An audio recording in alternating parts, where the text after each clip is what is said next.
Hello, welcome to All Today. We are back. We had another absence last week because, again, I had people in town, but we should be okay going forward for a little bit at least.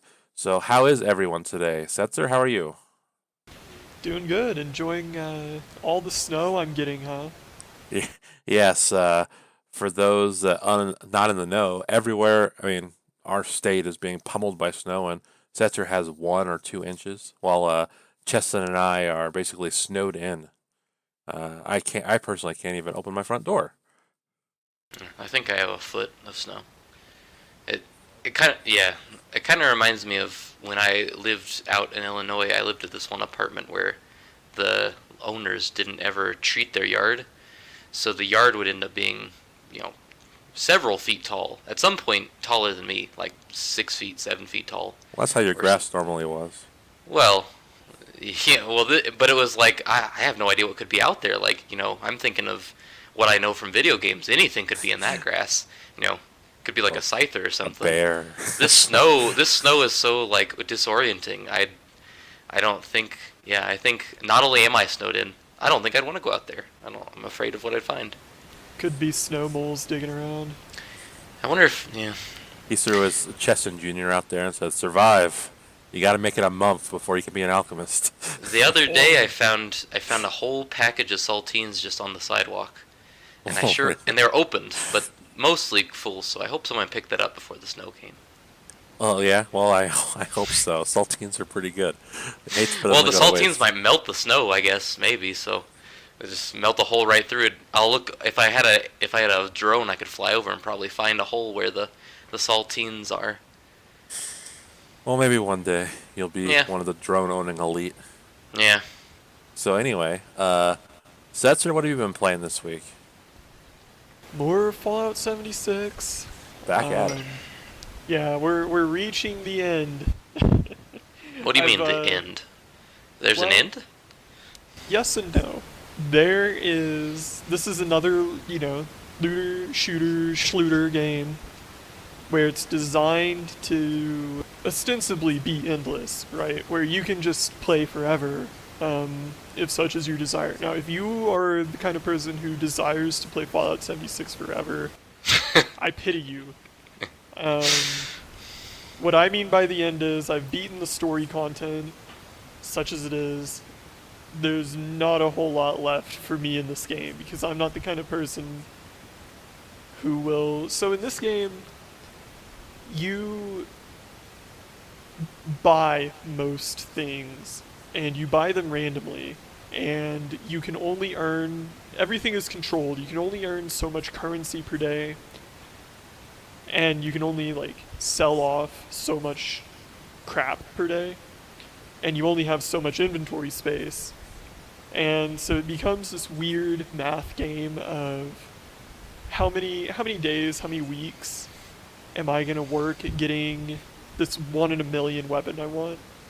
And when I'm confronted with that kind of equation, I just cash out. I just don't care.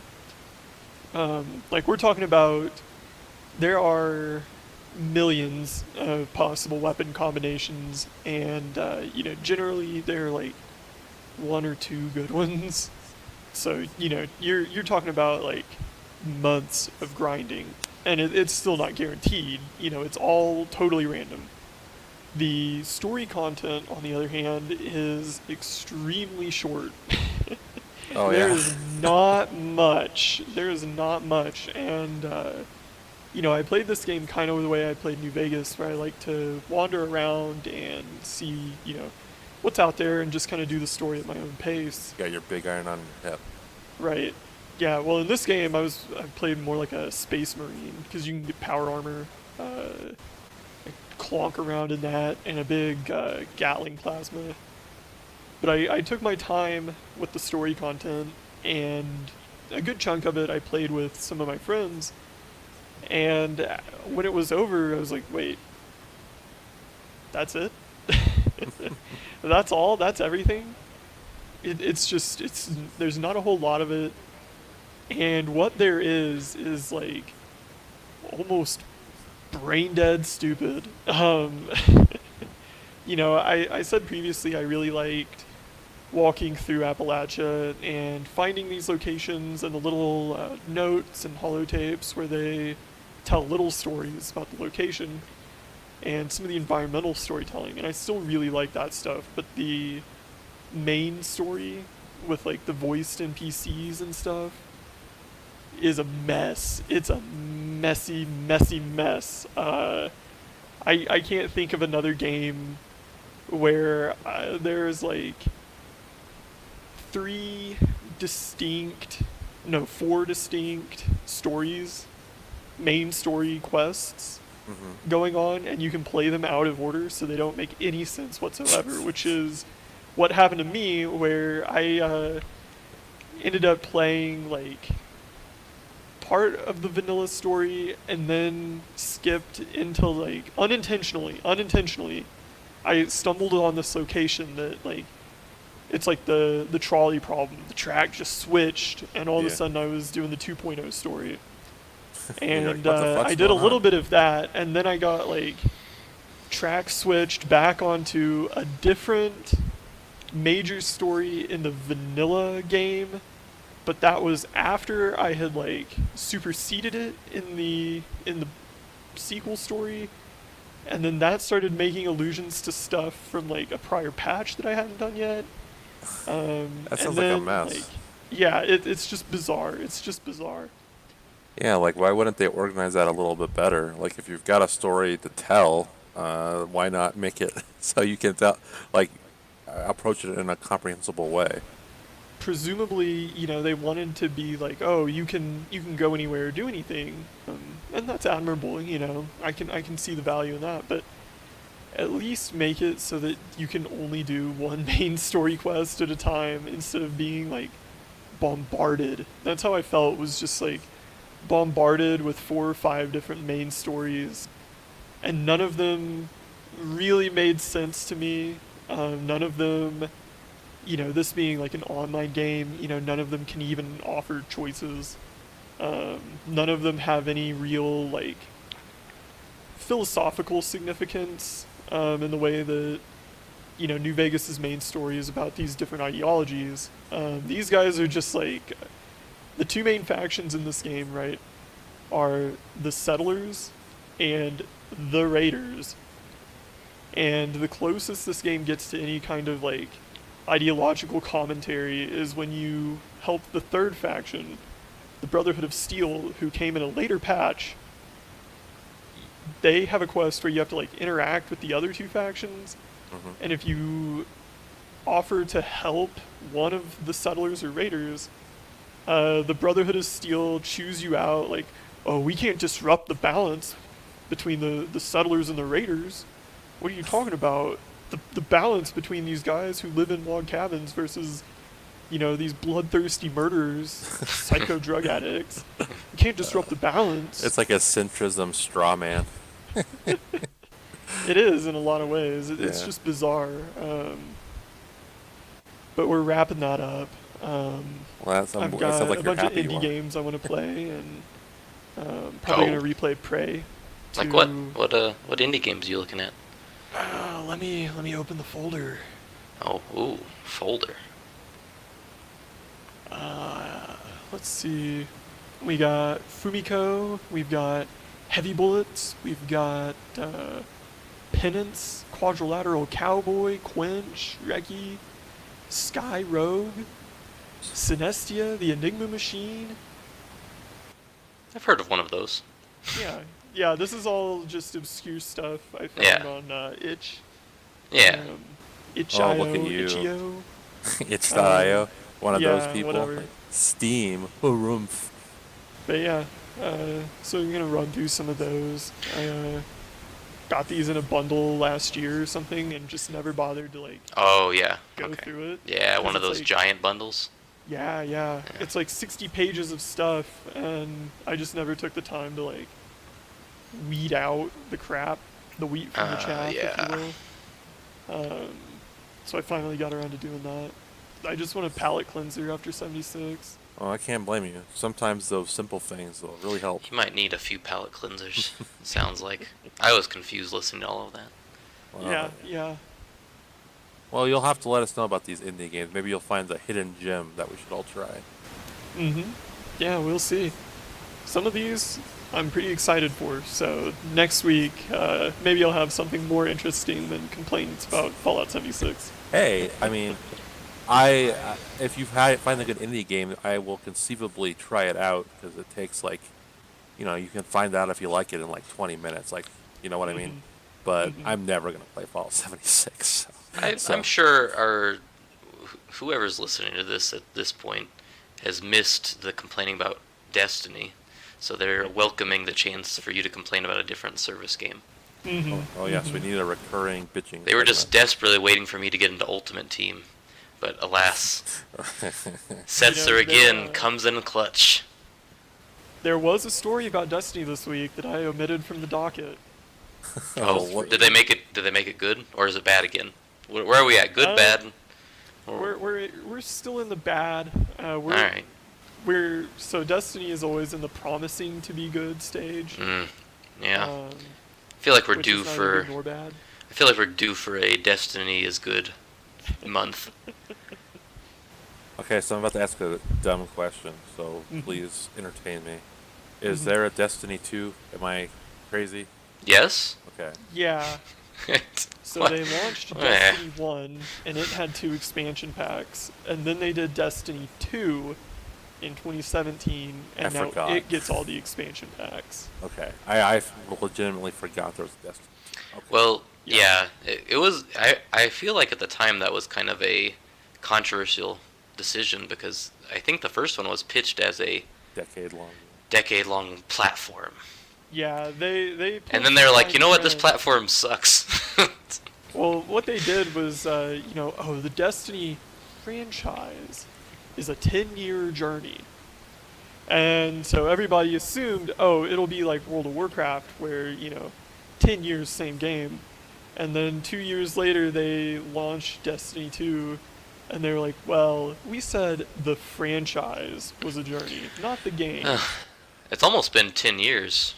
Yeah. It's almost been 10 years. Does that mean they're like gonna put it out to pasture pretty soon?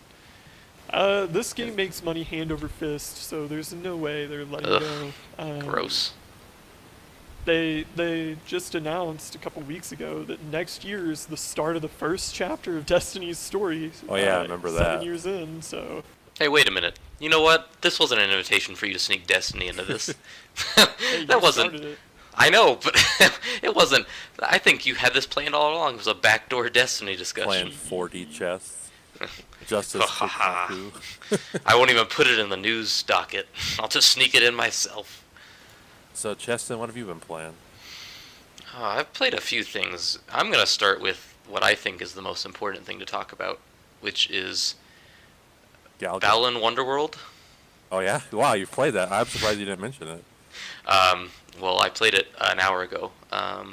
Oh, okay. So, I don't know if you two remember what this is. I do.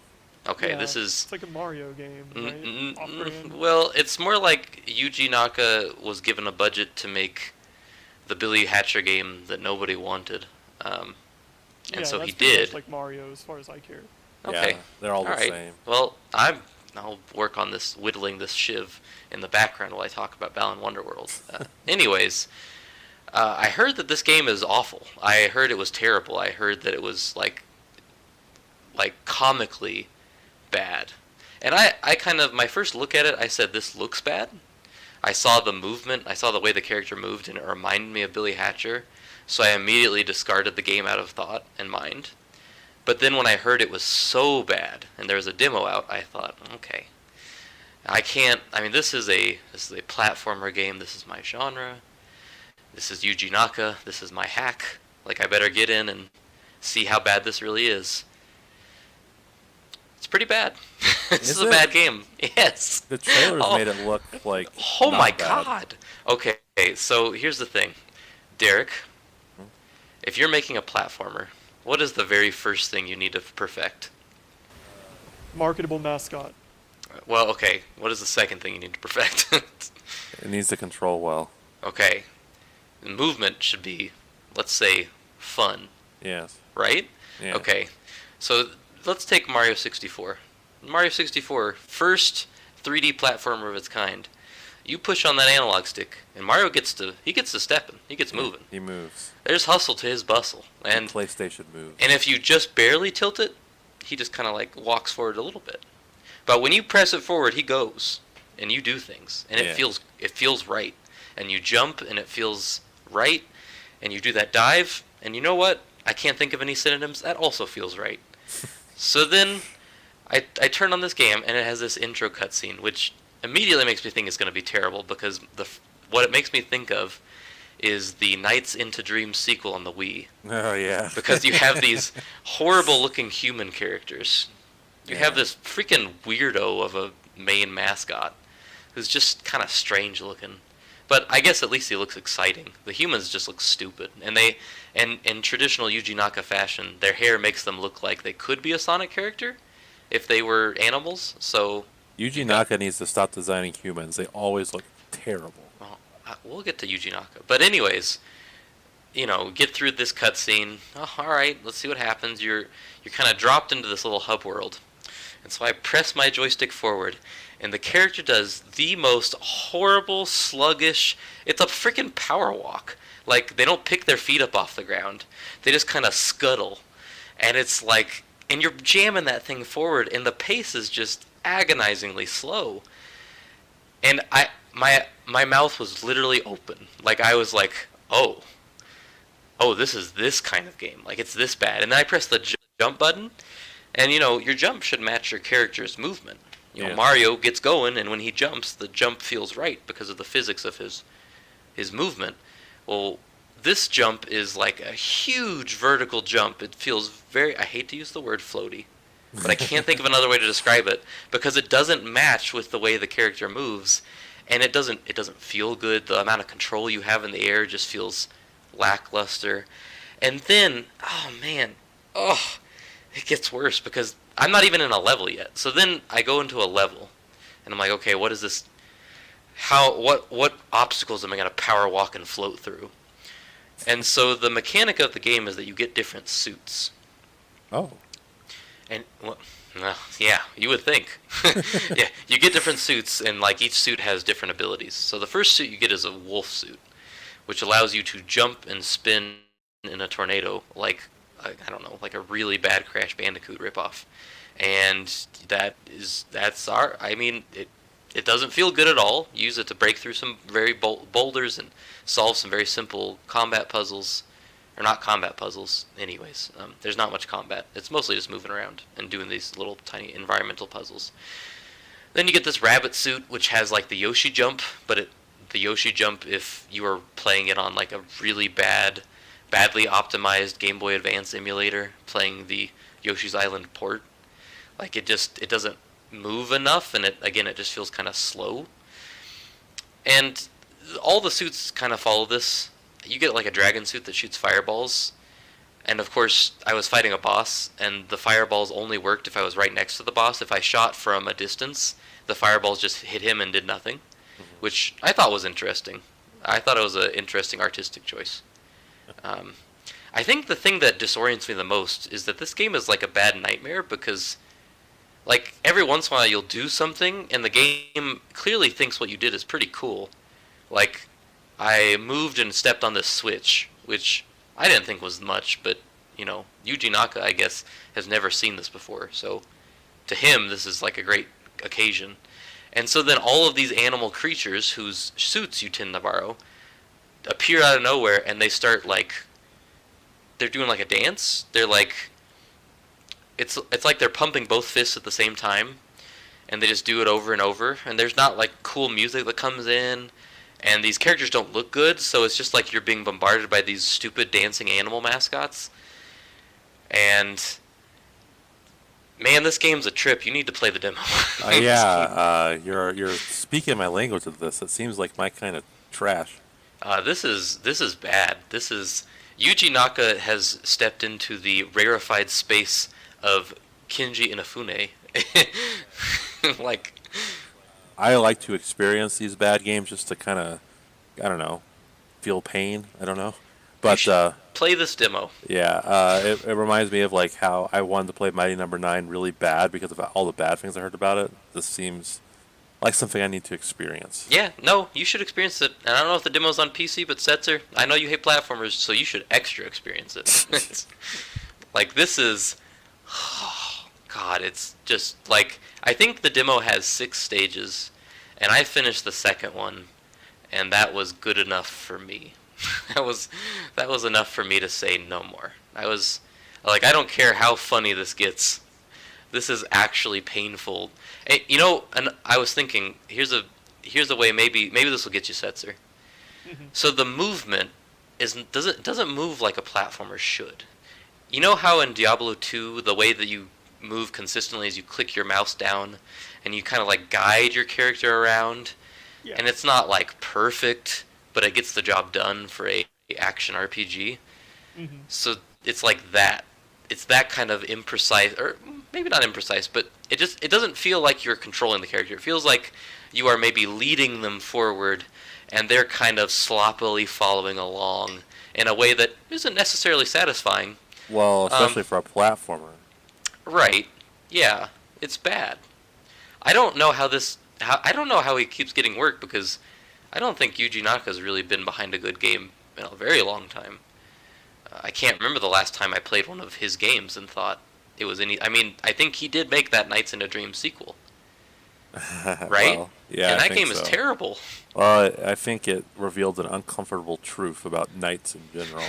We were ready to accept that Nights is bad. Yeah, that Knights is actually not good. And having played it, the original version, many times, I can tell you it's really not that good. But but it took a Wii sequel to tell us this. Yeah. Well, Square, I A think, is weequel. next... A weekly, yes. I think next week Square is doing a direct of sorts, but it is, I believe, titled The Balan Wonderland Show. I'm not sure. I might need to look this up, but if that's the truth, I'm going to have to watch it, because I just have to... It seems like they put a lot of money into this bad game. Well, when I saw trailers for it when it was first announced, I thought it looked kind of cool. Well, I saw pictures of the first trailer, and I thought, oh, that looks alright. It looks like it could be okay. I saw Yuji Naka, and that made me scary, but... or made me scared, but whatever. No, it's not the Balan Wonderland Show. That's just what everyone cares about, because, I mean, we gotta see it now. Yeah. No, actually, it's Life is Strange is the headliner. Oh, great. Oh, After boy. the hit that was Life is Hey, Strange. hey, hey, Life is Strange 1 is really cool. I'm sure. It's hella cool. Am I right? Well, that was part of the fun. That's part of why Life is Strange 2... Jinkers or something? No, nobody said... They overuse... Jinkies. They overused the phrase hella in the first game. The second game, they punched above their weight. But the first game was a lot of fun. Well, I'll take your word for it. Yeah? Well, don't take my word for it on Balan Wonderworld. You No, should I play think it. I will try that. I see there is a PC demo. Oh, good. Yeah. It's Yeah, like... yeah. Yeah, you could probably get in... I think it's a small download, and you could probably get in and out within 10 minutes. So, add it to your little indie folder. There's, Okay. It's not an indie, but it's Yuji Naka's spiritually... indie game. Spiritually, it's on the level I would love for Yuji Naka to make. Because if this isn't his passion project, then what the hell is? Like, God, imagine what that man would do Unchained. I mean, Unleashed. stuff like Billy Hatcher always fascinated me. It's It's just, a bad Yes. game. it's just weird that It something is. like that would come out. It's a weird game. so- This is weird too. This is So. strange. I don't. Life is strange. You know, also, I just want to say, I don't know what his obsession is with making you play as boring-looking human characters. Because the mascot, ostensibly, while strange, is not terrible-looking. Like, he could be exciting. But these human characters, man, they don't do it for me. They just look like I'm playing My Sims on the Nintendo DS, but now I'm playing as a platformer. Oh, weird. Yeah, you know it's bad if it's making me bring up My Sims. Yeah, let's say what next? Herbs, Sims in the City? Nah, Woof. I'll spare herbs. I owned herbs. Yeah, I Me know too. you did. Yeah. Oh, you I did had too? a DS, yeah. Oh man. Oh, I had the console version. I think you had the. I think the portable version didn't really capture the spirit of herbs. Sure. Well, you were living in the city as a Sim. The spirit of herbs was that your Sims had very small bowels. Oh. Yeah, you constantly had to use the bathroom. But anyways, I also finished Control, which is an actual good game Yeah. that you actually should play, not because it's bad. Uh, Less I think interested. when last I left, I said that I was waiting for the story to kind of click into place. Yeah. And I would say that I'm not sure the A plot really ever. I mean, I was engaged, but it wasn't like amazing. But the things around the game, around the edges, the world building, the story of the oldest house, the story of the Federal Bureau of Control, why they are investigating these specific people that are the main characters of the game. All of that became, I think, pretty interesting as the game progressed. And you do eventually, like, I think what I really like is that unlike a lot of games I play, unlike a lot of games, period, I think a lot of games are really good for like 2 hours, and then they run out of steam, and they just get worse because they don't know how to extend beyond the basics. Like God of War 2018 is a game I think of like this, because in the first 2 hours I actually liked it, but then the game didn't meaningfully progress in a way that was interesting to me, because I thought the story was butt and the gameplay wasn't fun either. So this game, at first I thought the gameplay was fine and the story was okay. It was funny at times, but both things I felt like drastically improved. The gameplay, the more abilities you got, like flying, like the ability to fly for a limited amount of time, was very, very much to my liking.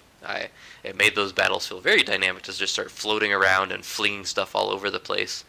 You get the ability to take control of individuals and add them, like, kind of RTS style, recruit them to your side, and they just start shooting at your enemies for you, which, it's not my favorite, but I liked it quite a bit. And basically all the gameplay stuff just continued to get more interesting, in my opinion, and then the story itself, like, those memos really started to piece together kind of puzzle-like, to the point that I would start to see things in the world that I saw in the memos, and I started to be like, hey, I saw that thing. I read about this. Yeah, I read about the weird possessed refrigerator, and here it is. And now I'm going to do a side quest with it. This is pretty cool. Yeah, so I liked it. I thought it was unique, and I liked it so much I almost bought the DLC. That's a whole separate story, because that didn't end up happening because because GameStop blows, and they owe me $20. Should have invested in GME.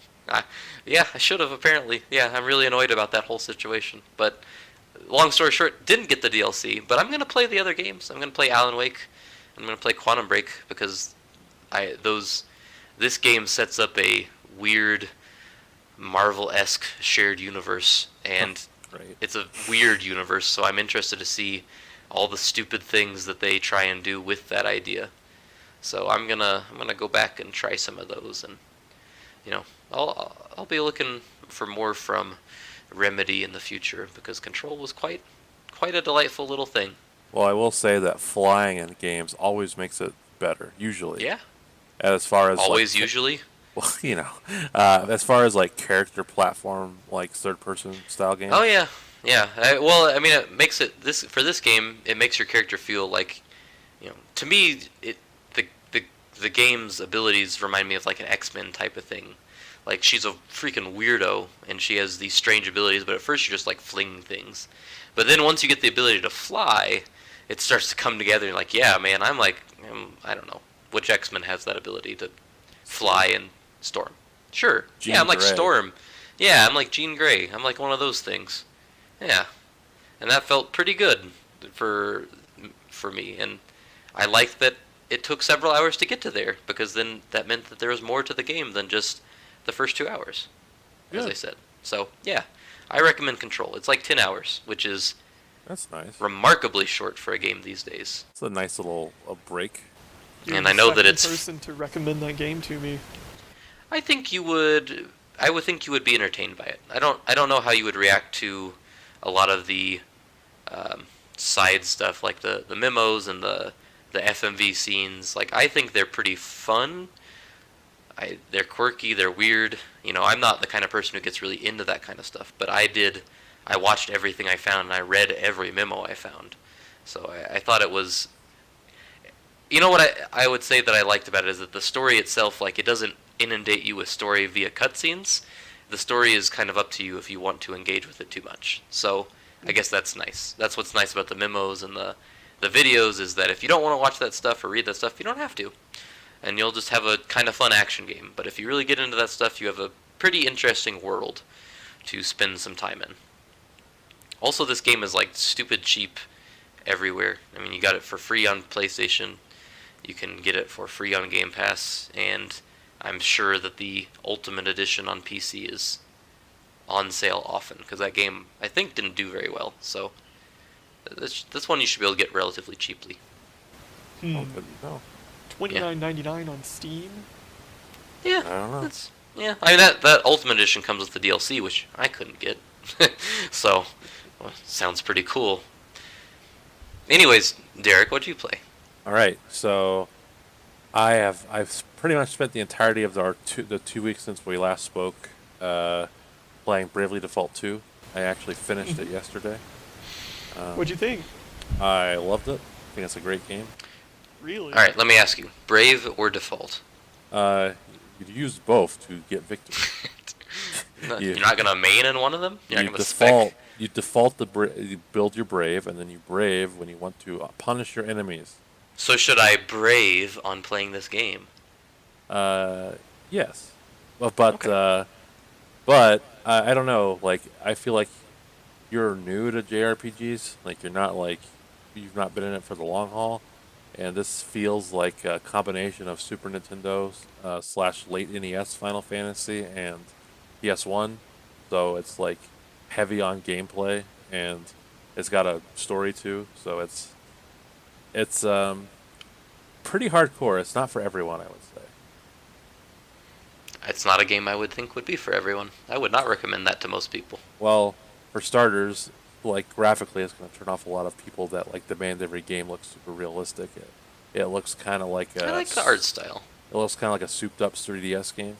Yeah, I liked the backgrounds. The doesn't have pre-drawn Yeah, backgrounds. it does. Yeah, that right there. I'll pay up right now. Yeah, but I think the art style does it a disservice in some ways because the story is like a lot darker than you would expect it to be. Like there's death Mm. all over the place, and like aesthetically when you see it, like it like looks cutesy. But when you have like these cutesy looking characters talking about these dark topics, it's hard to take it entirely seriously. It's like, okay, that's weird that you're talking about how like you're using this blood of like this hundreds of people to make your paint. It's weird that you look so cute when you're saying that, you know. Hmm. But that's just like a very minor nitpick. It can get a little grindy, just because like you're constantly assaulted with enemies. You can't just run away from battles because you need to be strong for the bosses. But that's okay. Like it feels authentic for like an old school game. The boss battles are fantastic. There's no other way I can put it.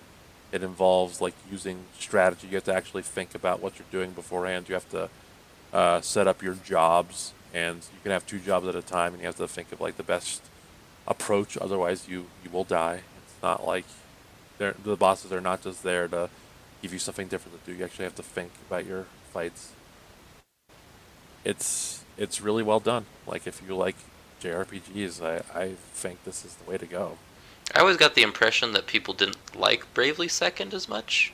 Is I this did not is play this it, better? so Okay, you didn't play it. Your yeah. wife did. My wife did. She I liked it played it. fine. Oh, you played it? What'd you think? Yeah. I liked it, not enough to beat it. I thought that the world and story was, you know, it's pretty cool. The gameplay was a lot of fun, but it got really repetitive. Same here. Same here. It does get repetitive. I find it kind of relaxing. It like, takes me back to like earlier days.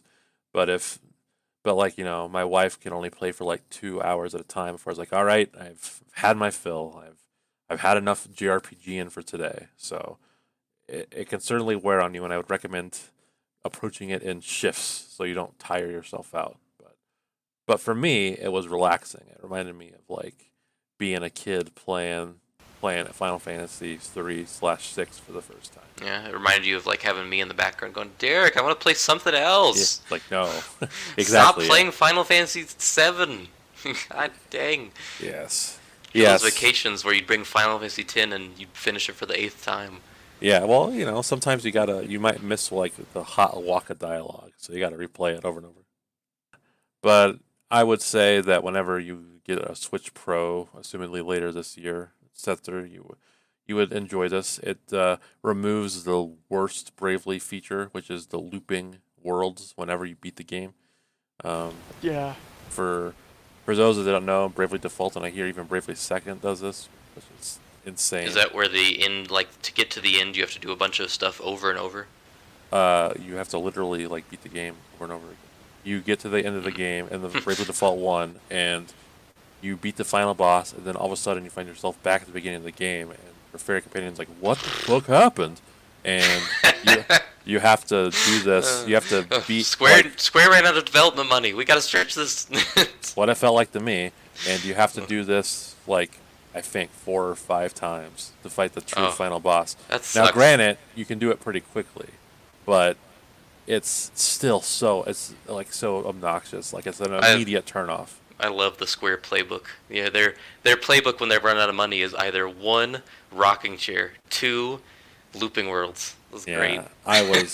I think I did it like twice and said, "Fuck this! This is a waste of my time." Oh, that's sad because I really liked what I played at the first game. Oh, I think the first one's great until that point, and then it's like, okay, well, you just got lazy. Yeah, that's a really fun game. This one does not have that. You do have multiple endings, but instead of looping, you just start where you finished off. So it's like well done in that way. Yeah. Um, I think I've lurked your Twitter. I've seen some impressions of this game from you that are positive, so I'm interested. I just have this. I have got to finish Dragon Quest XI. I have got to. I like it every time I play it. I don't know why I haven't finished it, so I need to finish that before I even think about another JRPG. yeah, I would say this game would take you probably 5 years to beat, so just take your time. Well, that's okay. Dragon Quest XI is also going to take me 5 years to beat. So Pretty much. I'll get So there. It's cool. Is the card game good? I like it. Okay. It's you misled me. You made me believe I was getting like Tetramaster or Well, Triple I Triad. misled you. You mean someone on the internet misled me to mislead you? Because I don't Yes. know. Because it is nothing like Triple Triad / Tetramaster. It's like Okay, a completely well. different thing. It's like involves capturing territories. Oh. All right. But it's a lot of fun. I enjoy it. I don't like it as much as the others, but it's fun. Setzer, you seem surprised when I said I really liked it. Have you heard bad things about this game? Yeah, I subscribe to Resonant Arc on Okay. YouTube, and he does a lot of JRPG reviews and stuff that I think are really insightful. And his opinion was basically this is like an almost perfect JRPG, but the story is kind of not great. I think the story is fine. It's a Yeah. throwback. I mean, That's kind of what I've heard. I've heard. Well, there's a lot of people who kind of seemed like in the lead up to this game were just prepared for it to suck. I think there's a demo Yes. that came out a year ago that I played that I guess people really hated. I thought it was okay. I didn't play it because Yeah. But- for these kind of games, I'm like, I'm gonna play the final version. Yeah, I'm just yeah. gonna- Well, hey, your progress carried over, but the pre-release hype was not there. But once it came out, it seemed like the people I saw who were into it at least said it's really got some great stuff going on, and if you liked the other two, then you're probably gonna like this pretty well. Well, yeah, because like, the story is simplistic. I think it is. I think it's done well for what it is, but Brave Default 1 story was pretty simple and it was effective. It just like if it just feels like an old game, like old Final Fantasies didn't have like super complex stories, So Yeah, that's what I was thinking. It's like I wouldn't expect this game to have a great story. I expect it to be like a storybook. Right, yeah, it's good. I don't. I think what you said maybe he's a little harsh on it, but I do think like from every other perspective, it's pretty much what you'd want out of a classic JRPG. Certainly worth at least a try, Setzer. We'll see when I get that Switch. Yeah. Just annoyed that the naming convention of that series was bucked immediately with Bravely Second. Yeah, I know. Like, In layer. it makes it sound like that should be a spin-off, but I do not believe it is, so that's not right. I don't Well, like it. I think the first two are connected to each other. I think Anya Oblige comes back, but this one has no connection to the original. Fairies are still questionable people, but you'll get there when you get there. Um, and so, real quick, I've only played 1.5 hours of this, but it'll be featured next week. Yes. I have impressions of Last of Us Part Two. Oh, Um, that's why you were asking me about The Last of Us. Oh boy. but I have not played enough of that game to tell you anything. But I will say that an hour and a half in, I think Ellie's all right. The story, All right. the story is not like super dark yet. Okay. So you're getting like character personalities and dialogues and stuff. And if the game was like this the whole way, I'm pretty sure I would really enjoy it. But I know it's coming. Well, So from secondhand information, to me, it feels like the thing with that game is that one, the story is just overwrought. Like it's not as smart as it thinks it is. Like it's functional, but it's just whatever. But then from a gameplay standpoint, it seems like the gameplay is actually pretty solid, but the game is just so long. Like I was talking about with Control, that it just yes. eventually the pacing will wear out its welcome, and by the end of the game, you'll be ready for it to be over. Oh, I fully expect it to wear on me and not to enjoy it. But early on, I think the dialogue is entertaining. I was introduced to Abby briefly, and I can tell I'm gonna dislike her immensely. But but the parts I played of Ellie and her girlfriend Dina are fine. I like it. They So, write they can write decent dialogue. It is possible. Uncharted 4 is a very good game and has great dialogue. So and you have Joel at the not beginning of the surprised. game, and he's still likable. So well, as far as keeping to the basics go, it's fine. But I know it's gonna annoy me going down. But I will probably, assumedly, play and beat this over the next week, and I will get back to Yeah, my I look forward to soapbox. talking about it because I think part of what bugs me is that I don't know. This to me, this game seems like it recontextualizes the first one in a way that isn't accurate to how the first game actually is. Like, you're saying that Joel seems alright so far, Yes. but I know that this game tends to paint Joel as a monster, and I know a lot of the fan base paints Joel as a monster, and I will tell you that, yeah, he does a very questionable thing at the end of the first game, but if you tell me that you played that first game all the way through, and you thought the whole time Joel is an irredeemable monster, you're a liar. Yeah. You're just an outright liar, and it's weird to me that they've chosen to make that the context by which this game operates. That Joel is a horrible person, and that Ellie can't even stand to be around him, more or less. Well, So the opening of the game, because I don't want to talk too much about it, but I will say a little bit. Like Ellie is kind of weird around Joel. Like she knows something. Like she knows. that's fair. That's how the game ends. The first one ends. Anyway. Yeah, that's fair. I don't mind that. But he's like telling his brother about what happened, and he's like, I can hardly blame you. I might have done the same thing. I'll take the secret to my grave. So, at least the people around him don't seem to mind. But Yeah. How does it look? Looks pretty good, huh? beautiful. Yeah. I could Yeah. tell that people were crunched very hard to make this game, Yeah, no kidding. I bet that looks real nice. but it looks amazing. That's really all Yeah. I can say about it. I can't And believe there's this no- ran on a PS4. Yeah, there's no PS5 patch. As far as I know, no. Okay. But I haven't played much of it. I'll get back to you next time, and I eagerly await your report. I expect to dislike it. So if I come out thinking it is okay, that is a good review. But I figured I should have my own opinion on this game instead of just thinking like it looks bad. So Yeah. Well, good for you. You know what? More people should have that mindset, so that's good. So anyway, I guess that'll do it for what I'm playing. So, Setzer, what is in the news? Well, let's start the week off with some news from everyone's favorite publisher, Electronic Arts. Oh, my As reported boys. by James Batchelor of GamesIndustry.biz and Wesley Yinpool of Eurogamer, an EA employee was caught selling Ultimate Team cards directly to players for thousands of euros. The company vowed to take action against any employee found to have sold the cards, to ban any player account found to have purchased them, to remove any such items from the FIFA microtransaction ecosystem, and has indefinitely suspended all employees' ability to grant this type of quote-unquote content to players. In a statement, EA had this to say: "We know that the trust of our communities is hard-earned and is based on principles of fair play. This illicit activity shakes that trust. We've also been clear since the creation of Ultimate Team that items cannot be exchanged outside our game, and that's key to how we keep our games safe from manipulation and bad actors." We're talking about a casino. We're talking about a casino saying, they believe in fair play. I mean, are you kidding me?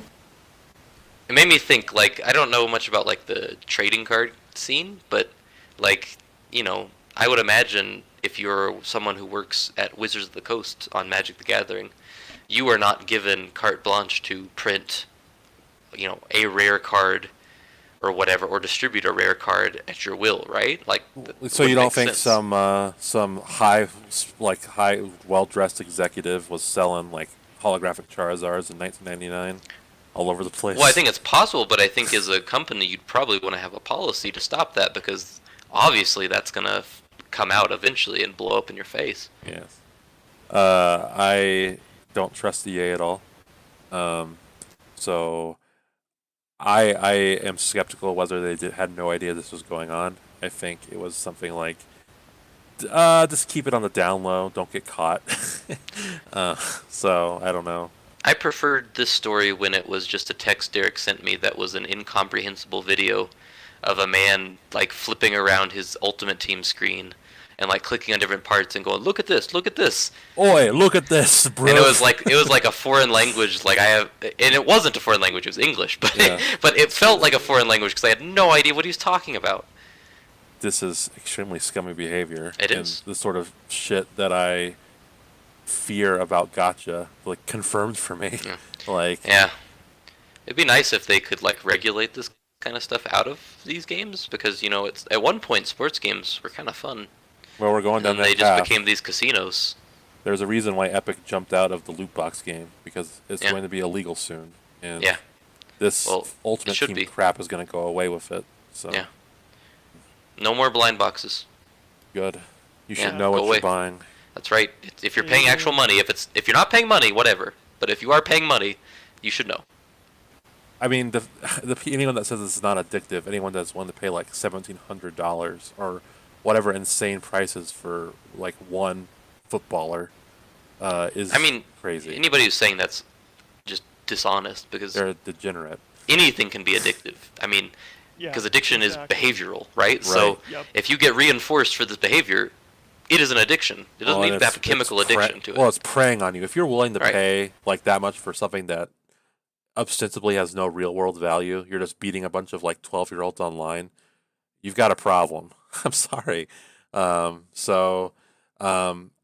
think EA employees that are preying on this sickness are scumbags and should be blacklisted from this industry. Yeah. But we'll see what happens. Yeah. I mean, and think about this. These are annual games. I don't imagine your Ultimate Team carries over from year to year. So that means that you're going to the casino and you're, hitting the jackpot, so to speak. And then the casino comes and takes the money back and says, all right, now try again. See if you can do it again this year. I Yeah, could only yeah. I could only endorse this kind of system if it was entirely free. It Yeah. was like a mechanic. Yeah, if it wasn't a But- $60 a year game that you're paying for. Well, no, basically. but like I'm talking about like the packs. Like Oh, yeah. like you could not purchase those monetarily because Mm.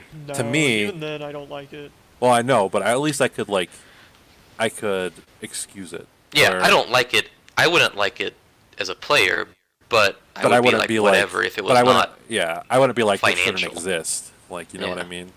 Because like it would be like occupy the same space in my mind as like the Pokemon trading card game for the Game Boy Color, where it's like technically random like booster packs, but you're not paying anything, so it doesn't really matter.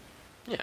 I mean, I'm not opposed to all random mechanics ever. I am opposed to random mechanics that are designed in such a way that you just have to keep spending money. Yeah, Because I know that there are some people who just, kids yeah. who don't have that impulse control yet. who just don't understand the value of what they're doing. It's that's wrong. And I mean Well, this it's funny. You this should game mention targets that, those younger teenagers, so it's preposterous. because I've been, as I mentioned earlier, I've been playing Fallout 76, and that game has a lot of randomness. The randomness is not for sale. You can't buy weapons and armor, but it's designed to keep you playing the game so Yeah. that you will be funneled. It's basically maximizing your time with the game and thus maximizing its opportunities to funnel you into the cash store, basically. Oh yeah, I can understand. That is, I mean, I don't like that either. Ideally, there just be no money hole to funnel you towards. Right. The money hole would be the money you spent on the game to begin with. So I think this is going to roll into something much bigger. It will ultimately lead to the end of loot boxes entirely. Oh. But One for can only now, hope. but we're at the beginning of this. We'll see. We'll see how EA tries to worm their way out of this one, because the amount of money they make off of this is sickening, and they will most assuredly fight to keep it around. Well, another oddity from across the pond this week is small publisher Nacon apparently pirated a game it arranged to publish in order to sell it on Steam without the developer's consent. IGN's Rebecca Valentine reports that The Sinking City was originally pulled from some digital sales platforms last year, when developer Frogwares alleged that Nacon failed to uphold the terms of their publishing agreement. When the game reappeared on Steam despite an ongoing lawsuit in French courts, Frogwares quickly deduced that Nacon had purchased a copy of the game on another platform and reverse-engineered it to change certain elements such as the splash screen. Frogwares then filed a DMCA takedown request against their own game, and Steam immediately complied. I don't think I've ever seen a case like this where a publisher pirates their own game. Yeah, it's weird. Do you know why they were in a dispute? Or why this wasn't on It Steam seemed in the like first the place? developers didn't want the game on Steam. Why? I don't know. Their prerogative, I guess. Yeah, I mean, I was gonna ask, is there more, like, because when I read this, I thought a lot of this is kind of he said, she said, over, really, I just want to see the contract. I want to see the contract, because then you can have an easy answer, like, okay, obviously, and listen, I'm inclined to believe the developer. I think it's very much more likely that the developer did this than, or that the publisher did this and the developer is calling them out, rather than the developer making up a false scenario to make their publisher look bad. Like, I don't really see the benefit in that, so. Well, yeah, but I'm just curious, like, why the developer desperately doesn't want their stuff on Steam. Yeah, like, I don't know. But I hate to be devil's advocate here, but you entered into a publishing agreement with this company. Is their prerogative where they list it? Well, Not I need to see the necessarily. contract. Yeah. It's true. If the contract says their something contract different- might have sucked. They might have made a bad contract, like the Witcher guy, and, Well, and they might be yeah. trying to like back out of it, like. Well, yes. Well, if the contract says like don't list this on Steam, then they shouldn't. But I'm saying Which seems like a weird thing to put in a contract, as you mentioned. But I mean, I wouldn't be. Maybe they're like, hey, don't want to put this on Steam. Maybe want to try and get some of that Epic money. I don't know. Like, Well, I don't know. According to the article, it says that Frogwares alleged that Nacon didn't provide payments owed to them, Oh. so they didn't want them to publish the game anymore. Oh. Oh, that seems pretty bad. That seems Yeah. bad. Well, that would be a breach of contract, so it wouldn't Yeah, even matter. I would. Yeah, Exactly. I feel It all like comes down to the contract. someone, not whoever, nothing against this IGN writer, but they just kind of compiled the story. Yeah, they Someone need to needs do to some like reporting. do some digging To on get this one. Yeah, they need to actually do some reporting. I like this story better when I thought it said Namco was the one who did this, because I was like, man, Namco's just getting crazy. Yeah, but it's weird that they pirated their own game, and then it's weird. Yeah, that's strange. Yeah, I would have to know more before doling out judgments, as you said, but it's very unusual.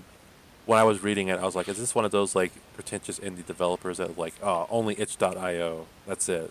They don't have any problematic games on their service. Or something ridiculous. I don't know. But Yeah, I wondered that too, but I don't think it is the case. so I guess we'll see. We'll keep you updated.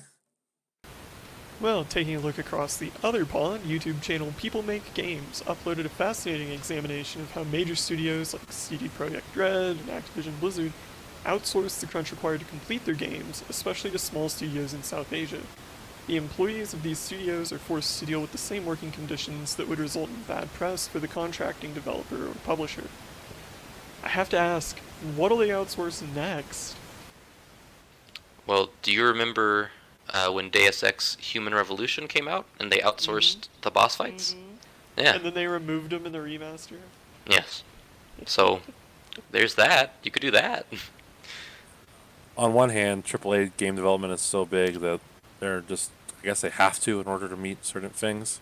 And they don't want to deal with the bad publicity of crunch. So, like, well, we got to outsource our crunch. So people won't, we don't have those annoying journalists poking their heads in and saying, hey, wait a minute. Did someone work 41 hours this week? This is not surprising. If you look at how other companies operate, they often outsource their things they don't want you to know about. So I'm not surprised it reaches video games. I thought the most interesting part of the video was the examination of, just how fly-by-night a lot of these contractors are. Like the part where, the owner's wife was telling people they're not allowed to take vacation days over text message and stuff like that. Over a text message, even. Yeah. I will say from a artistic standpoint, I think having multiple parts of the same game developed by different people kind of hampers things. You were talking about Deus Ex, like the reason it's like the boss battles felt like they were from a different studio, so that's why they didn't work. Yeah. Oh, yeah, they sucked. Yes. Everybody hated them Worst because part they of that broke the game. game. So Yeah. not having like one cognitive like style of gameplay or one like cognitive vision kind of hurts. But Oh, I think yeah. that's kind of a symptom of AAA development. It's gotten so bloated that they feel this stuff's necessary. Yeah, I mean, you have to remember that this stuff isn't about the art. This is about the product, right? Yep. This is about saving the money, saving the time. Oh, you know what? People will love this anyways. It's definitely not a decision coming from the, someone who's interested in art. Well, oh per se. yeah, and they're outsourcing the crunch so they don't get the bad publicity. So, scummy, I guess. Yeah, he mentions in the article that Cyberpunk's credits are almost 15 minutes long. They're long. Just to account for all the contractors. It's like, Yikes. yeah. And even then, the studio was infamously subject to crunch. Yeah, I mean, to me, this just seems unavoidable. If AAA games are going to continue to bloat like they are, I mean, it's just going to happen. That's Yeah. why And so, game technology should have ended at the GameCube. Just the perfect level of. Oh, yeah, I told you that. polish. I saw someone online say that games the best games ever looked was when the GameCube launched, and they won't be convinced otherwise. I agree And with that. you know what? I was gonna go with them on that. They were like Super Monkey Ball, Luigi's Mansion, Rogue Squadron. I was like, heck yeah, you're Melee, right. Those games are just about perfect. So yeah, this is if you're gonna, you know what? If you want to keep demanding these longer and longer games, these 100-hour games, you're gonna have to stomach some of these poorly programmed, outsourced little segments here and there. Yeah, it's just a reality. Sucks. Well, it's does. Setzer mentioned like the Cyberpunk credits being crazy long. It made me appreciate a short credit sequence. My wife played this game yesterday called Piku Niku, something like that. Oh, is that fun? It look nice. It's very charming. It's very Yeah. charming looking. I just Yeah. watched her basically beat the game. It's like 2.5 hours long. Credit sequence, maybe 20 seconds, maybe. It's Yeah. short. And it was only 20 seconds because the scrolling speed is slow. And I'm like, you know what? This is refreshing. Not seeing like a billion names here. Mm-hmm. Well, right, and not like 20 different studios. Like, And not, having to do the same thing for 100 plus hours. Right. Mhm. It's nice. Sometimes you need a break from those 100-hour experiences. yeah, I mean, some would say you don't need those 100-hour experiences at all. You Yeah. only need them if the game warrants them. I think Persona 5 very is a, rare is the game that justifies the length. Persona yes, 5 is a 100-hour game, and I think I know it that warrants people that. love The Witcher 3, so I'm sure that kind of qualifies too. But most games I find that go that long are just Agreed. They're just padding stretching out. it out. Yeah, Stretching out their time. way too much padding. And finally, in business news, Huh? What's this doing outside the obituaries section? Well, anyway, two big names have become one this week with the finalization of Microsoft's purchase of ZeniMax, the parent company of Elder Scrolls and Fallout developer Bethesda, which in turn owns studios like id Software and Arcane. In a press conference, Microsoft committed to keeping Bethesda games accessible across their ecosystem. Only time will tell exactly what that means, presumably good news for PC players, but bad news for PlayStation and Switch players. What do you guys think? Yeah, these games aren't coming to PlayStation.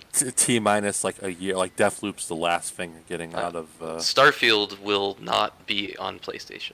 It would if Starfield's on PlayStation. They should be. I don't know. Whoever purchased whoever go ahead, whoever authorized this purchase should be shot because like that's such a bad usage of your money if you're putting that on a PlayStation. People will buy an Xbox for Starfield. Yes, they will. They will. They will buy Skyrim 2 or they'll play it on PC, but those people weren't going to get an Xbox anyways. So, right, exactly. Yeah, you know what? That's These games are legitimate console sellers. Yeah. I knew this was finalized because like they made a big press release and you can play Morrowind on Game Pass. Well, they just dumped a crap ton of Bethesda games on Game Pass. Yep. It was like it was a noticeable thud. It was like, oh man, all the Dishonored's. Prey. I don't want to play any of this shit. No, I want to play Dishonored. I'm teasing. Dishonored's really good. I want to play Dishonored. Setzer says Prey is good. I'm sure it is. They're doing performance boosts for Fallout 4. Oh yeah? You don't have to use the console mods to get it to run at 60 frames per second? That's what they're saying. Wow. Well, they're also doing it for Dishonored, so I'm going to hold off on playing that, but that's pretty cool. I think Dishonored actually already runs pretty well. Well, yeah, but I mean, if it could run better. Sure. 4K I'm not gonna say no. Yeah. Well, I don't have an 120 hertz TV, so that would do no good. But anyways. But yeah, I would say this was a smart investment from Microsoft, but I don't know what this means for the future of. Here's what it means. Right now, they're dead. Doom 64 is a Microsoft first-party game. Think about that. That's true. It is. Doom 64. It's on Game Pass. You can play it. Oh, that's just... I really enjoyed seeing that. Like, because I saw all the Doom games they added. Not Doom 2016, interesting enough. But pretty much everything but Doom 2016. And I saw this one, and I was like, wait, what's that? Oh my god. It's because I hit up Phil Spencer and said, hey, Doom 2016 is best played with a mouse and keyboard. Don't waste your time. He's like, okay. And then but these are also on PC Game Pass. Wow. There you go. But Doom 2016 isn't. Only Doom Eternal. That's weird. Yeah. That's strange. Maybe there's some rights issues that we're not aware of. Hey, your beloved Doom 3 is there, so it's all good. I do like Doom 3 more than anyone else I know. Yes. I even have it on Switch. I know you do. Yeah. Well, yeah. You know what? Yeah. These games are going to be exclusive. Sorry. How it goes. Yep. It's how it goes. I know it sucks. I get it. But hey, you know what? You shouldn't be an early adopter anyways. So now this will teach you. If you bought a Sony console thinking you were going to get these games, sorry. Bird in hand, as they say. Yep. Well, you know, from what I know from hardcore Elder Scrolls fans, that, you know, Elder Scrolls 6 probably gonna suck anyway, so. Yeah, but you can play the good Elder Scrolls on Game Pass now. True. Oblivion and Morrowind. And online. Woohoo! Yeah, why don't you play Skyrim? Whoa. Can you? It seems like they... I feel like they wouldn't add Skyrim because you can just... People still buy that. Skyrim is practically Minecraft when all things considered. It is practically Minecraft, yes. Everyone owns at least 3 copies. They just don't even know it. I own, I think, 2, and I've played maybe an hour of Skyrim. I have it on Switch. So there you go. And I hate it. I played it a lot when I was recovering from surgery, like a few months after it came out. That's the right time to play Skyrim, I guess. Yeah, I don't think I've played it since. I'm not going to say it's a bad game. It seems like a weird thing to relitigate Skyrim, but I don't like it. Not for you. It's okay. Nah, it's not bad. It's just hey, you know what? What's that thing called? Crap. Oh my god. Level scaling. Level scaling is bad. And any game that uses level scaling is automatically like -10 in my books. Wait so. a minute. Gotta disagree with you there. Wait a minute. Yeah, how dare you insult Final Fantasy VIII so flagrantly? You like level scaling? Well, in that game, it's No, not you. I think it's a tool, depending on the game. I think the levels in general have gotten ridiculous. Oh, I don't like levels that much either, but I do like being able to go back to, or accidentally going into an area that's too hard, or going back to an area that used to be hard and stomping around. See, I don't care about either of those things. I would rather Wow. have Wow. like a more consistent experience that's more in line with the game, like in New Vegas, right? There's no level scaling. And you can shoot a guy in the head 5+ times, and if he's a higher level than you, he's gonna, it's barely gonna hurt him. That doesn't make any sense to me. Whereas in 76, it's all scaling, and so all the enemies are always your level. But because of that, the game is balanced so that if you shoot a guy in the head, it doesn't really make a difference. I would rather just have a system where, there's not so much emphasis on levels in the first place. I will never stand level scaling. I'm sorry, that's a bridge too far. I just can't. I can't. I'm old. I get it. I don't know. I kind of like going and stomping old areas. Yeah, exactly. I like in Breath of the Wild, that game didn't have levels, but you certainly found areas you weren't supposed to be in. And it told you. I mean, that's fine. Well, I don't know. I like in WoW when you go back to old raids as like a level 90 and you could It is solo nice. it. It's kind of cool. There's some nice catharsis to that. I know you've already done it, but I mean, it's just kind of, I don't know, it's just kind of like a sign of progress. Like, wow, this used to require 40 people, and now I can do it by myself. Well, now for something completely different. An interview with Toshihiro Nagoshi, creator of Sega's Yakuza series, by Blake Hester of Game Informer. Nagoshi speaks about growing up in rural Japan, moving to Tokyo in the 80s, working with Sega through the 90s, and the birth of Yakuza in the aughts. Derek, you're a big Yakuza head. Any thoughts? I thought it was interesting that they even greenlighted Yakuza 1 to begin with. Because they're talking I liked that part of the interview. Because they're like, it's like a game that appeals to Japanese adults, which do not play video games. And they had it wasn't going to be localized at first. It was just kind of out there. And it sold pretty well. The fact that it continued going is strange. I like that this guy had his vision and he just stuck to it regardless of sales expectations. That's cool. And he totally his vision he completely executed. He did. He's what it There's was. no question about his idea that let's make a game where you can go into all these little places. Well, there you go. You can go into all these places. Yeah, you can. And do all this weird stuff. He did all the promise Grand Theft Auto had of you can go to all these buildings. I never felt it actually executed it at all. Whereas Yakuza kind of does that. Yeah, I was thinking about that because I actually did play some Yakuza this week, which I didn't want to talk about. But that was one of the first things I noticed is that you think about those GTA games and how many mini games they had. GTA 4 in particular. But a lot of them just felt like they were just kind of there to be there. Yeah. They just put them in so they could say, hey, you can go bowling. Hey, you can play darts. Hey, you can play basketball. Yeah, they're not really fleshed out. But then in Yakuza, it's clear that for each and every activity you can do, someone sat there and said, all right, I want to make this fulfilling in some way. Like this baseball game, I don't really like the baseball minigame, but it's clear that they put time into making Kiryu do the Ichiro Suzuki pose. It's clear that someone touched it lovingly and tried to make it up, which is I think what makes those games stick with people like Derek. The mini games and stuff don't feel like add-ons. They don't feel tacked on. They feel like they should be there. When you're at the arcade, you're playing old games. It feels like you're in an arcade. Or when you're at the bar, you can play darts. You can sing karaoke.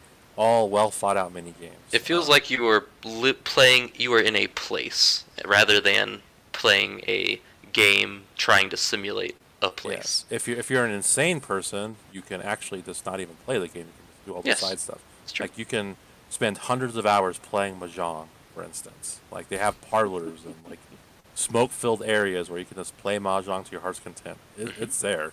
It's like a bunch of games inside a game. It's Yeah. really well executed. So what this interview made me think about is something that we didn't talk about at all. Weirdly, because I've been thinking about it pretty much ever since it happened. I think it's been 3 weeks.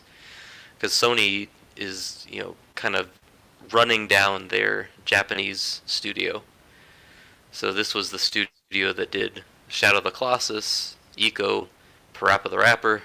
Like, a lot of the weird games that you think of when you think of the PS1 and PS2 era came out of this studio, and they're running it down because those games aren't the big money makers anymore. It's their action adventure third person drama prestige games that Naughty Dog and other studios they have make, right?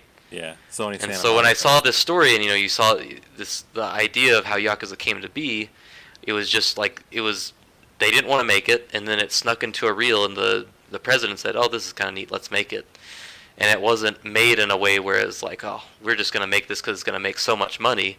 It's like, we think we can find at least kind of an audience, and that's what the series did. Like, it wasn't like a blockbuster hit. It was like it did well enough to continue somehow. Well, and that lack of understanding from executives kind of continued because Yakuza had never found its footprint in America until Right. Zero. And as much as the article does not mention the real reason Zero took off, and that is because of the PS4 share button, because Yeah. people were sharing the ridiculous screenshots in the game. Like one of the ones I remember, the one that turned me onto Zero was from the real estate mini game. You could assign a chicken to be like the manager of a business, and the like line of dialogue was so ridiculous. Like this game has a lot of personality. I better check it out, and it lured me into the series. Yeah. But that sort of personality has always been in the Yakuza franchise. It's Right. just like executives didn't understand it, and until us lowly peons could share these things easily, that's what made it catch on. But even still, they continued to do it, even though it wasn't super profitable. Right? It did they just okay. kept doing it. Yeah, it did They fine. just kept doing it because they thought it was valuable. And I think I got into a lot of very heated discussions with people about this because, obviously I understand that the direction right now is that these Western games are the thing that is powering Sony's ship. But I think it's a shame when you run down a studio that was producing not majorly successful games, but games that did well enough and They were different. I think, artistically valuable. Like Gravity Rush is never going to be a blockbuster hit, but it was, I think, a very interesting game, a very playful game, like something I'm really glad that actually made it out of there. Shadow of the Colossus was like the stereotypical game people talked about as a art game, but they never made it with the intention of running up these huge budgets and making all this money. And so I just think it's nice to read a story about a studio that just like, you know what, we're gonna make this game because we think it's cool, rather than running down a studio because you're like, yeah, this just isn't making, people just don't play these games. Yeah, it's the Sony Japan thing closing. It's Yeah. depressing. I get it. Obviously, from a business perspective, I'm not an idiot. I see the numbers and say, oh, Right. they want more money. This business, while profitable, isn't making enough money in their eyes to justify it. But it's also a bummer because then your company is pretty much only reliant on one type of game. Yeah. And if you don't like those kind of games, then I guess this just isn't for you. Well, yeah, I like diversity of portfolio. It's kind Yeah. of, and the Sony Japan games are the first party games that appeal to me the most. Those are my favorite. Like when I looked at the list of games, most of those are my favorite PlayStation games. Well, that's the other ones than that like people- Uncharted. That's all it is. That's the one people remember. Like people still talk about Parappa 1 and 2 to this day. Like, And Eco. Eco, like people still like- talk about Eco. but like, not to poke fun at your favorite franchise, but do people actually remember the actual plots of Uncharted 1 and 3? Like, Yes, they remember I do. set pieces like the I train. remember the stories. Okay, well that's good for you. but do people like still talk about those in the same way? I don't think so. I don't think you got like the like you don't remember like people will still talk about like the driving mission in Parappa with step on the gas, now Yeah. step on the brake. Like you don't get a lot of that with Uncharted, I don't think. But Well, it's just I don't different know. sorts of games. I think Nathan Drake is a very memorable character, and I think games like The Last of Us, which is I He's think just now Indiana Jones. 10 years old, that's a game that's still remembered and talked about very reverently. That's So true. I don't think these games are necessarily impossible for it, but I do think, especially now. I mean, look at this upcoming generation from Sony. The games they're talking about: another God of War, another Horizon, another Ratchet and Clank. At some point, probably another Uncharted or Last of Us. Like, at some point it starts to get a little bit dry, and these games are really nice for offering a Different take. very different take. Like, this would be like, what if they shut down Media Molecule? Like, they don't make really profitable games, but that would be another thing where it's like, gosh, here are these kind of creative things. Like, people remember Little Big Planet. Cheston really loves Tearaway. See, he won't stop talking about that game. But, I think these kind of games are what, in the long run, they are these important pieces of a console that fill out the library They do. and give people the fond association with them. Just the endless churn of AAA action-adventure games, I don't know, can provide that entirely. But, I don't know, Yakuza's real cool anyways. Yeah, it is. Yeah, and it's good that they greenlit it. Good for them. Yes. I'm glad that he said Zero was his favorite outside of the first one. Oh, that's right. That is the best one. So. And finally, a single obituary this week for Valve's short-lived Hearthstone competitor Artifact. Launching in 2018 to a precipitous player base decline, a revamp of the game began development 18 months ago. That revamp is now cancelled, according to an article on the game's Steam store page. Artifact will be free to play, with all cards given to all players for the foreseeable future. I didn't know they were doing an Anthem next with Artifact. Yeah, it's like poetry, it rhymes. Yeah, okay. Artifact was weird. Well, look, this thing was kind of destined to fail. Like I remember when they announced it, like we're Booed. Valve is making a new game, and people were like, "Oh my god!" And then Artifact Dota cards, like, "Oh, okay, we didn't really want this," and Yeah. I think the Dota degenerates were willing to give it a shot, and they played it, and then it's like, well, we don't really want to play cards. We don't play Dota. I feel like this game had a weird arc because I remember obviously it got booed off the stage when it was announced. Well, yeah. What were they thinking? But then, well, yeah. I mean, it was like it's Diablo like the Immortals, mobile right? Diablo thing. Is this Yeah. an out-of-season April Fool's joke? Yeah. No, so I remember that, but then I seem to remember a time briefly where it was like, okay, this game actually looks really cool. But then they totally flubbed it and they made it so that it was you had to pay for the game and then you had to pay for the cards too. And that was it. That was the deal breaker and nobody was going to go in on that. Especially when you're competing with Hearthstone, which is free and you pay for cards. Well, it'll be funny when now that everything's free, if it like catches on and like catches fire, like are they gonna be Yeah. like, oh fuck, oh no, we gotta go back. This is not lost. Setzer, you had a time with Hearthstone. Did you ever play Artifact? Very briefly. Yeah, I know, but you enjoyed that brief time. I seem to recall, mostly. Maybe for like a month. Okay. Well, that's the Hearthstone arc, typically. Yes. Yeah. I was not, as I've said before, I don't really like trading card games because I don't like the tedium of building a deck, and I don't like the randomness of drawing from that deck. Mhm. I would rather play a game like chess where you're kind of on equal footing, and you Yeah. don't have to you're thinking about the game, not the factors outside the game, right? Well, if you like chess, then boy, do I have a Switch game for you. Yeah, I mean, I did play a little bit of Hearthstone, and I got to the point where it's like, okay, you can play the arena mode, but it costs money or something like that, and I was like, I don't think so. And my reaction to Artifact, when it released, or when it was announced, rather, it was kind of like, it's just another Hearthstone. Like, why would I even bother? It's just another Hearthstone, another Gwent. I didn't like Gwent either. Um, Yeah, Gwent was a big bummer. Gwent, I tried to give it a fair shake, and then the first online match I played, some guy like on his first turn, he pulled some card that was like, okay, you instantly win. Oh, well, all right. That was fun. Guess I'm just fucked. So, you didn't play Artifact? No, I never played Okay. it. No, I don't know anybody who actually did. Yeah, I don't either. Yeah. Hearthstone, I know. Do people still play Hearthstone? Is the question. Yeah, I'm sure there's addicts out there. Okay.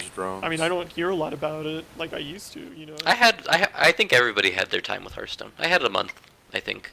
I played it a little bit. But it was one of those things where at some point you clearly bucked up against the fact that you needed to pay money, and that was the point. Because I am not. I mean, game companies must hate me because anytime that becomes the proposition, I'm just like, oh, okay, Nope. I can do without this.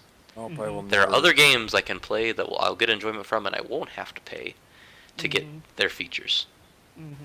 I would say probably the success of Half-Life Alyx made this a really easy decision because they're just like we can make normal yeah. games again.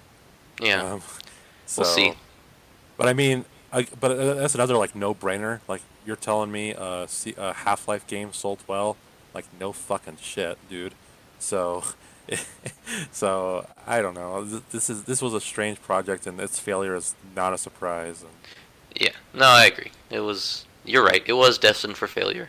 But it's free. I mean, they say they give you every single card, so you might as well check it out, see if it was ever good, or if it was just a gotcha scheme from the beginning. Yeah.